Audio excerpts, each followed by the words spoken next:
somebody posted, this had nothing to do with my job or anything else, and someone said, if you recognize and remember where you were listening to all these people, it's time to get your colonoscopy. I was like, yeah, that's right. I thought it was great, right? So redirect, yeah. But of age, we're like, yep, we're 45 and older. Yep, we're in that range. But so the extended playoffs. So I don't know if there's a correlation, but you talked about, we said before how exciting it was for teams in baseball to have this extended playoffs. We know how it affected the NFL this year because of the Valentine's Super Bowl weekend. Again, sounds weird to say in one sentence or in one breath, but tell us a little bit of what you can in terms of how much of the Super Bowl did you actually watch, being this as a sports podcast? And as you said, the halftime show helped a little bit, but Well, I mean, obviously we were on the Super Joe train, and I think if we did follow the money, like you and I, or we used to have that "Don't Bet on It" segment, but I think if we would have bet on the Bengals, we would have made a lot of money. Mattress Mac out here lost all of his money because he doubled up and got up to $9.5 million or something like that, and the Bengals lost. But if you took the Bengals and money, and I think I saw something that said that they were like 12-5 as far as covering the spread over the last couple of years. So they covered. Mattress Mac did money line? He did straight win. Oh, yeah, money line. That's money line. So no points. Yeah, man, all he'd do is take the points. He would have won all his money.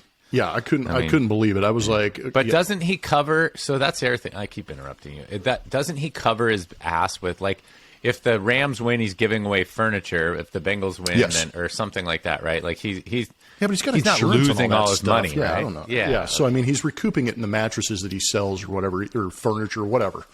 Yeah, no, he's crazy, but crazy like a fox. These guys that make a lot of money aren't too dumb.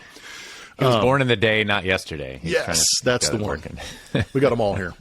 But no, I was fascinated by the game. I thought it was a lot of fun. It was it didn't have the energy I was hoping for, and I don't know what caused that, but I thought it was entertaining. I thought it was some good plays. I thought there were some big plays, and I thought it was a lot of fun to watch. I was disappointed that Joe kind of fizzled out towards the end when there might have been some opportunities. But on the other hand, Stafford and Cooper Kupp might be one of the more incredible Super Bowl connections it was reminiscent of Joe Montana, Jerry Rice. If they needed a play, there was a guy to make a play. And it's still amazing to me in the NFL how if you need a play made, those guys find a way to get open. I don't know if it's a sixth sense or, the savvy or that extra gear that these guys have to get open and the ability to find them.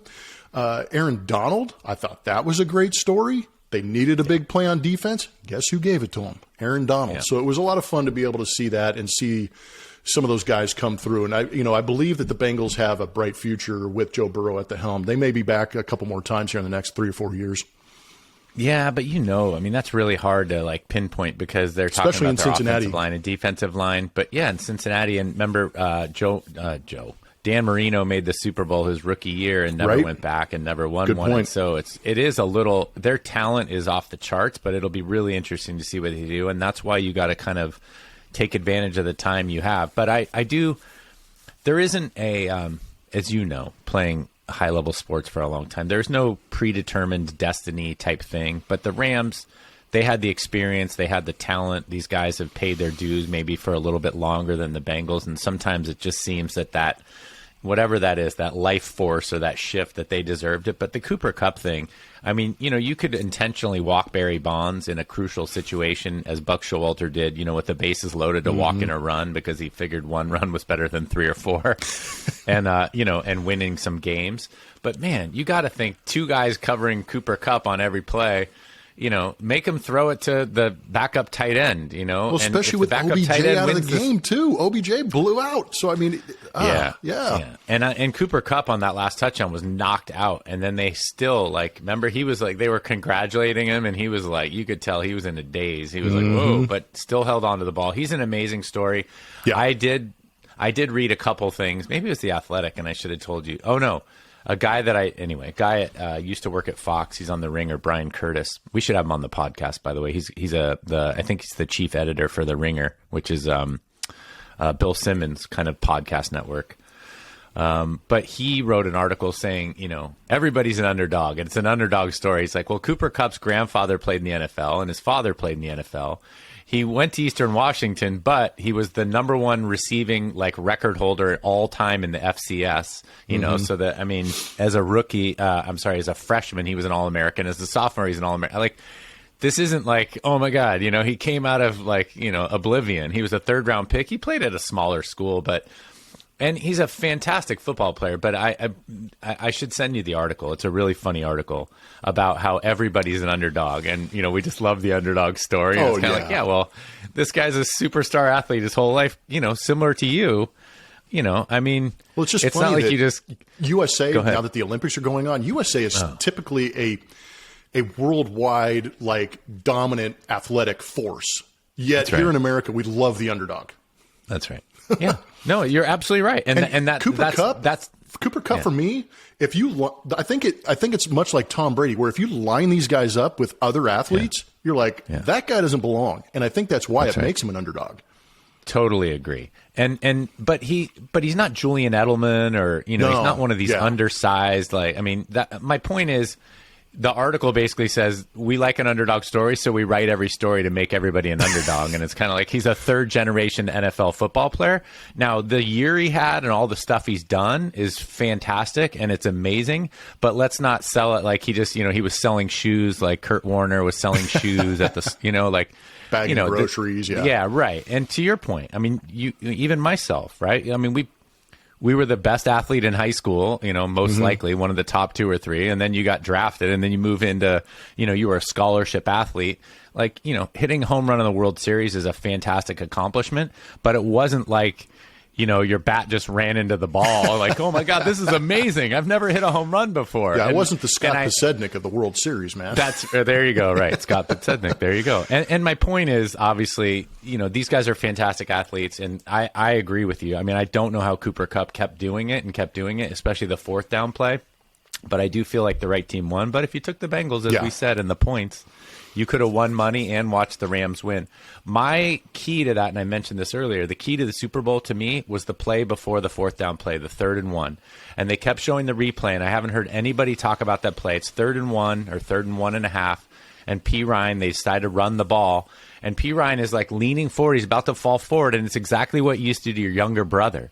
Aaron Donald sheds his blocker and just puts his arm around P. Ryan's waist, and he didn't move an inch forward. He fell down where he was. He couldn't move forward, and that's the weight room. That play, if you get a chance, go back and watch that replay. That's that old man strength. Was amazing. It was unbelievable. P. Ryan's 225. He's trying to run that way, and he Donald's basically got stopped an arm in his around tracks. the blocker and an arm around the runner, and one hands him and still stops him. Absolutely. And I didn't hear many people talk about that play. Yes, the last play where he put pressure on Burrow and they threw it on 4th down, but it's dude, the play before that put him in the kind of one last shot was a way better play. Because if P. Ryan gets the first down there, I could see that game going to overtime, which is what I was telling my daughter. I go, they're moving the ball, the first play to Jamar Chase. I'm like, it's going to go to overtime. McPherson's going to make a kick, and then we're going to have overtime and have a big discussion about that. So. No, but that's what I love about these sports, and I love about these Game 7s and, the playoffs and all of this stuff. Having called, 9 years of Major League Baseball, 150 games a year, is that you may not talk about it over the entire season, but if you and I are watching a game from day to day, and especially in baseball, I don't feel like it, I feel like some of these games get down to some of that crunch time, but baseball, you can have that play in the second inning, and I think if you're watching baseball on a daily basis, you're like, if you go back to that double play that wasn't turned in the second inning, put them in 1st and 3rd, less than 2 outs, and that run comes across the score, that was the determining part of the game. Much like we saw, like you're talking about, that play that doesn't get talked about, it should get talked about because it's all, everybody points to the touchdown catch or that chunk play where it's a bomb down the middle of the field that sets it up. But actually, it's the play before the play that actually sets up the play. Right.